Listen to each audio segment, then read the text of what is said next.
میں مختصراً آپ کو یہ بتانا چاہوں گا کہ جہاد کی ڈیفینیشن کیا ہے۔ فقہ کی ایک بہت مشہور کتاب ہے بدائع الصنائع، اس میں جہاد کی ڈیفینیشن کچھ یوں کی گئی ہے کہ جہاد کہتے ہیں اللہ کے راستے میں جان، مال اور زبان کے ذریعے جنگ کرنا۔ اب یہاں سوال یہ ہے کہ اللہ کا راستہ کیا ہے؟ اللہ تعالیٰ خود قرآن کریم میں سورہ شورى آیت نمبر 37 سے آگے تک ان لوگوں کی تعریف کرتا ہے جو خدا کے راستے پر چلتے ہیں اور خدا کے اوپر ایمان لاتے ہیں۔ اللہ تعالیٰ کہتا ہے والذین یجتنبون کبائر الاثم والفواحش واذا ما غضبوا هم یغفرون،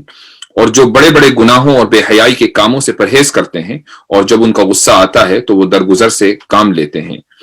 والذین استجابوا لربهم واقاموا الصلاة وامرهم شورى بینہم ومما رزقناهم ينفقون، اور جنہوں نے اپنے پروردگار کی بات مانی ہے اور نماز قائم کی ہے اور ان کے معاملات آپس کے مشورے سے طے ہوتے ہیں، اور ہم نے انہیں جو رزق دیا ہے اس میں سے وہ نیکی کے کاموں میں خرچ کرتے ہیں۔ والذین اذا اصابهم البغی هم ینتصرون، اور جب ان پر کوئی زیادتی ہوتی ہے تو وہ اپنا دفاع کرتے ہیں۔ وجزاء سیئۃ سیئۃ مثلها، اور کسی برائی کا بدلہ اس جیسی برائی ہے۔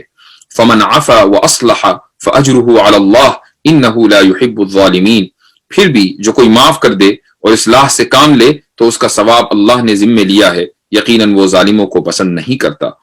وَلَمَنِ انتصر بعد ظلمه فَأُولَئِكَ مَا عَلَيْهِم مِّن سَبِيلٍ، اور جو شخص اپنے اوپر ظلم ہونے کے بعد برابر کا بدلہ لے تو ایسے لوگوں پر کوئی الزام نہیں ہے۔ انما السبیل علی الذین یظلمون الناس ویبغون فی الارض بغیر الحق اولئک لهم عذاب علیم، الزام تو ان پر ہے جو لوگوں پر ظلم کرتے ہیں اور زمین میں ناحق زیادتیاں کرتے ہیں، ایسے لوگوں کے لیے دردناک عذاب ہے۔ یہ وہ آیتیں ہیں کہ جن میں اللہ تعالیٰ نے اپنے راستے کا نقشہ خود بیان کر دیا ہے، لہٰذا اس راستے کو بچانے کے لیے اپنی جان کی قربانی دینا، اپنے مال کی قربانی دینا یا زبان سے اس راستے کی حفاظت کرنا جہاد کہلاتا ہے۔ سورہ حج آیا نمبر 39 میں اللہ تعالیٰ نے سب سے پہلے مسلمانوں کو جہاد کی اجازت دی ہے۔ 13 سال تک جب مسلمانوں کو ظلم و ستم کی چکی میں پیسا جاتا رہا، اس کے بعد آخرکار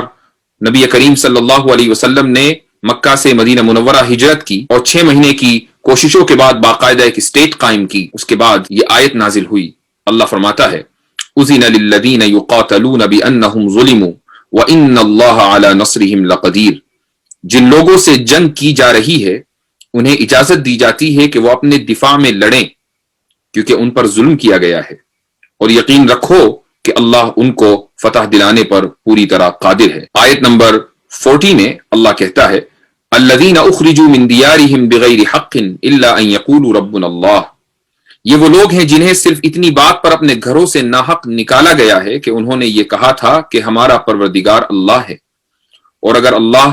لوگوں کے ایک گروہ کے شر کو دوسرے کے ذریعے دفع نہ کرتا رہتا تو خانقاہیں اور کلیسا اور عبادت گاہیں اور مسجدیں جن میں اللہ کا کثرت سے ذکر کیا جاتا ہے سب مسمار کر دی جاتی۔ یہاں غور کرنے کی بات یہ ہے کہ جہاد سے متعلق اس پہلی آیت میں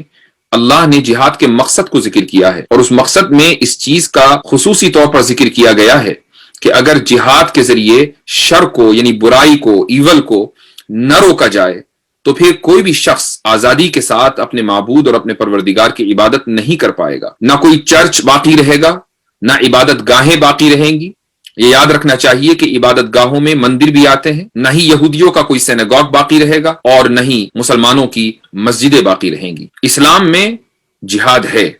اور جو شخص اس جہاد سے انکار کرتا ہے اس کا اسلام سے کوئی تعلق نہیں ہے، لیکن جہاد کے معنی فساد کے نہیں ہیں، جہاد کے معنی ظلم کے خلاف اٹھ کھڑے ہونے کے ہیں۔ بعض مرتبہ آنے والے خطرے اور ظلم کو ختم کرنے کے لیے ظالم کے گھر پر جانا پڑتا ہے، اسی کو ہم اقدامی جہاد بولتے ہیں، اور بعض مرتبہ جب ظالم مظلوم کے گھر پر آ کر ظلم کرنے کی کوشش کرتا ہے تو مظلوم کو اپنا دفاع کرنا پڑتا ہے، اسی کو ہم دفاعی جہاد کہتے ہیں۔ نبی کریم صلی اللہ علیہ وسلم نے اپنی زندگی میں 29 جنگوں میں شرکت کی ہے۔ آپ کی زندگی میں ہمیں یہ ملتا ہے کہ آپ نے offensive strategy کو بھی اختیار کیا ہے اور defensive strategy کو بھی اختیار کیا ہے، لیکن offensive strategy اسی صورت میں اختیار کی گئی جب یہ طے ہو گیا کہ اگر فوری طور پر اقدام نہیں کیا گیا تو ظالم مدینے پر چڑھائی کر دیں گے اور معصوموں کی جان لے لیں گے۔ آپ صلی اللہ علیہ وسلم باقاعدہ ایک لشکر لے کر تبوک تک گئے ہیں۔ تبوک ایک علاقہ ہے جو اس وقت کرسچنز کے زیر اقتدار تھا، چونکہ وہاں سے رپورٹس آ رہی تھی کہ رومن آرمی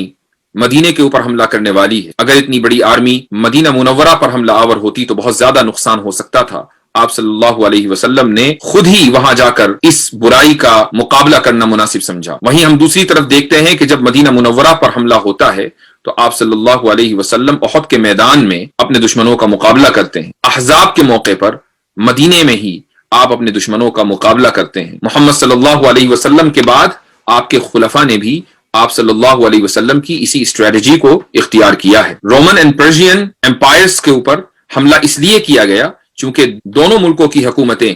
عربین پیننسولا پر حملہ کرنے کی پلاننگ کر رہی تھی، اس لیے ان کے شر کو ان کے گھر میں جا کر ختم کرنا ضروری تھا۔ یہی وجہ ہے کہ آپ صلی اللہ علیہ وسلم نے اپنے صحابہ کو یہ نصیحت کی تھی کہ اترکوا الاتراک ما ترکوکم،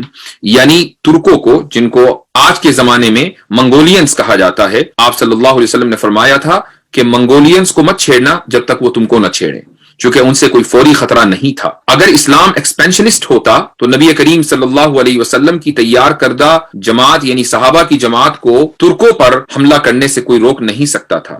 سندھ پر حملہ اس لیے ہوا چونکہ راجہ داہر نے خلافت بنی امیہ کے بھاگے ہوئے دہشت گردوں کو اپنے یہاں پناہ دی تھی، اور بار بار عراق کے گورنر نے جب راجہ داہر سے ان دہشت گردوں کو واپس کرنے کی مانگ کی تو راجہ داہر نے اپنے غرور میں آ کر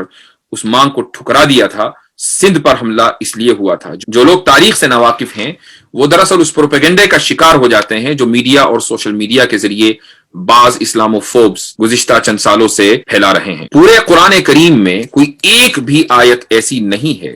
کہ جس میں یہ کہا گیا ہو کہ تمہیں کوئی بھی غیر مسلم، خواہ وہ کتنا ہی امن پسند کیوں نہ ہو، چاہے وہ تمہیں کچھ نہ کہہ رہا ہو، وہ کہیں تمہیں ملے تو تم اس کو فوراً قتل کر دو۔ جن آیتوں میں مشرکین کو یعنی بت پرستوں کو قتل کرنے کی بات کہی گئی ہے، اس سے مراد وہ بت پرست ہیں جو مسلمانوں کے ساتھ اس زمانے میں حالت جنگ میں تھے۔ اگر ہر بت پرست کو چلتے پھرتے قتل کرنے کا ہی قرآن کریم میں حکم ہوتا تو پھر قرآن کریم کی سورہ فتح نازل نہ ہوتی کہ جس کا بنیادی موضوع صلح حدیبیہ ہے، یعنی وہ ٹریٹی، وہ پیس ٹریٹی جو نبی کریم صلی اللہ علیہ وسلم نے مشرکین مکہ کے ساتھ کی تھی۔ آج بھی یہی حکم ہے کہ اگر کوئی اسلامی ریاست ظلم کو اور سرکشی کو ختم کرنے کے لیے فوج کا راستہ اختیار کرتی ہے تو اسی کو جہاد کہا جاتا ہے۔ کسی چلتے پھرتے غیر مسلم کو مار دینا، اس کو نقصان پہنچا دینا اسلام میں اتنا ہی برا ہے جتنا کہ ایک مسلمان کو نقصان پہنچانا۔ اللہ تعالیٰ سورہ ممتحنہ آیت نمبر 8 میں مسلمانوں کو یہ حکم دیتا ہے لا ينهاكم الله عن الذين لم يقاتلوكم في الدين ولم يخرجوكم من دياركم ان تبروهم وتقسطوا اليهم ان الله يحب المقسطين۔ اللہ تمہیں اس بات سے منع نہیں کرتا کہ جن لوگوں نے دین کے معاملے میں تم سے جنگ نہیں کی اور تمہیں تمہارے گھروں سے نہیں نکالا، ان کے ساتھ تم کوئی نیکی یا انصاف کا معاملہ کرو، یقیناً اللہ انصاف کرنے والوں کو پسند کرتا ہے۔ اگر کسی شخص کو جہاد کے کانسیپٹ پر ذرا بھی شک ہو کہ جہاد کے معنی فساد کے ہیں اور معصوم لوگوں کی جان لینے کے ہیں، اگر کوئی شخص اس غلط فہمی کا شکار ہو تو وہ کبھی بھی مجھ سے رابطہ کر سکتا ہے، مجھ سے بات کر سکتا ہے، بلکہ میں آگے بڑھ کر یہ کہتا ہوں کہ قرآن کریم کے اس پیغام کو اگر کوئی شخص غلط ثابت کرنے کے لیے مجھ سے لائیو ڈیبیٹ کرنا چاہے تو بآسانی مجھ سے رابطہ کر سکتا ہے۔